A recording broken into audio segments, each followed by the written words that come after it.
आप देख रहे हैं सत्याग्रह लाइव। मध्य प्रदेश में विधानसभा चुनाव को लेकर सियासी घमासान चरम पर है। सत्ताधारी बीजेपी हो या फिर कांग्रेस समेत दूसरी पार्टियां, सभी फुल एक्शन मोड पर है।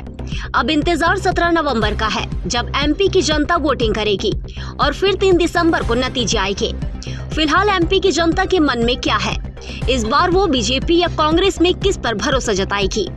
हर कोई इस सवाल का जवाब जानना चाहता है। यही वजह है कि पिछले कुछ दिनों के दौरान अलग अलग चैनलों के सर्वे सामने आए।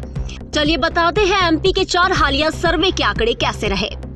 बता दें, मध्य प्रदेश को लेकर पिछले 1 महीने में अलग अलग न्यूज चैनल और एजेंसी ने 4 सर्वे किए, जिसमें पहले आए 3 ओपिनियन पोल में कांग्रेस को बड़ी बढ़त मिलती दिखाई दी, वही बीजेपी पिछड़ती दिखी।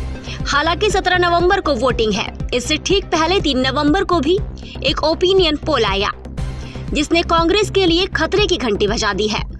इस सर्वे के मुताबिक एमपी में बीजेपी बड़ी बढ़त लेते हुए फिर सरकार बना सकती है। ये सर्वे इंडिया टीवी CNX ने किया है, जिसमें बीजेपी को 119 सीटें मिलने की बात कही गई है। उधर कांग्रेस दूसरे नंबर पर नजर आ रही, अन्य को भी 4 सीटें मिल सकती है। इस सर्वे पर गौर करें तो मध्य प्रदेश में एक बार फिर बीजेपी की बहुमत वाली सरकार के असर नजर आ रहे हैं। हालांकि इसी चैनल के 19 अक्टूबर को आए ओपिनियन पोल में बीजेपी को 115 सीटें तो कांग्रेस को 110 सीट का अनुमान जताया गया था। अब बात करते हैं टाइम्स नाउ नवभारत के सर्वे की। इस सर्वे में कांग्रेस को बढ़त दिखाई गई थी। 1 नवंबर को टाइम्स नाउ नवभारत का एक सर्वे सामने आया था। टाइम्स नाउ नवभारत और ETG के इस ओपिनियन पोल में एमपी के 230 सीटों में बीजेपी को 107 से 115 सीट की बात कही थी। वही कांग्रेस को 112 से 122 सीट मिलने का अनुमान जताया गया। अन्य को भी 1 से 3 सीट मिलने की संभावना जताई गई थी। इस तरह से टाइम्स नवभारत के सर्वे में बीजेपी पिछड़ती दिखी तो कांग्रेस आगे नजर आई। अब बात अक्टूबर महीने में आए ABP वोटर सर्वे की, जिसमें कांग्रेस सबसे बड़ी पार्टी बनकर उभरती नजर आई। इस सर्वे के मुताबिक कांग्रेस को आगामी चुनाव में 113 से 125 सीटों का अनुमान जताया गया। वहीं बीजेपी को 104 से 116 सीटें मिलती दिखाई गई। अन्य के खाते में 5 सीट की संभावना जताई गई थी।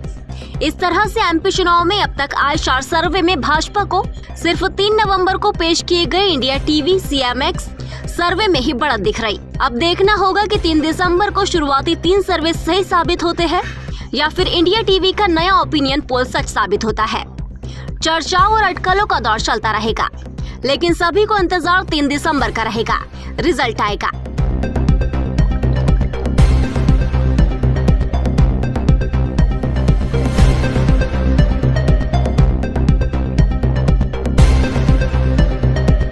अपने मोबाइल पर हर बड़ी खबर सबसे पहले देखने के लिए सब्सक्राइब करें और घंटी के बटन को जरूर दबाएं।